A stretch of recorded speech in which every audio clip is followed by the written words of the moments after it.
তো গতকাল ৩ বন্ধু গিয়েছিলাম দ্য গাজিবোতে, ওখানের বিখ্যাত আল ইয়ামিন থালি ট্রাই করতে। বাট ফার্স্টই ওখানে গিয়ে যেটা চোখে পড়লো, মানে যেটা বেশি চোখ আকর্ষণ করলো, সেটা হচ্ছে ওখানে দুর্দান্ত অ্যাম্বিয়েন্স। মানে আমি খুব কম ক্যাফেতেই এত সুন্দর অ্যাম্বিয়েন্স দেখেছি, ভেতরটা ফুল এসির মধ্যে। তো আমরা আমাদের পছন্দ মতো আল ইয়ামিন থালি ট্রাই করার জন্য অর্ডার করেছিলাম। বাট ওখানে একটা ক্রাইটেরিয়া আছে, সেটা হচ্ছে ওই থালিটা দুজনের মধ্যে শেয়ারেবল।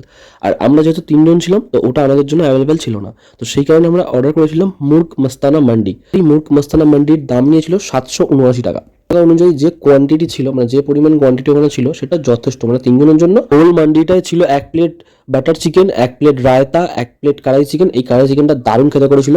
তার সঙ্গে ছিল 2টো সেদ্ধ ডিম, একটা এরকম বড় সাইজের আলু, এবং এই হোল তন্দুর চিকেনটা, মানে ফুল বডি এই তন্দুর চিকেনটা ছিল। তার সঙ্গে ছিল এই হোল বিরিয়ানি রাইসটা, এবং এদিকে ছিল 2 পিস হরিয়ালি কাবাব, এদিকে ছিল 2 পিস চিকেন টিক্কা কাবাব, তার সঙ্গে স্যালাড ছিল, এবং ছিল এই বাটার রুটি। তো এই ছিল ওভারঅল খাবার, আর যেটা টেস্ট অসাধারণ ছিল।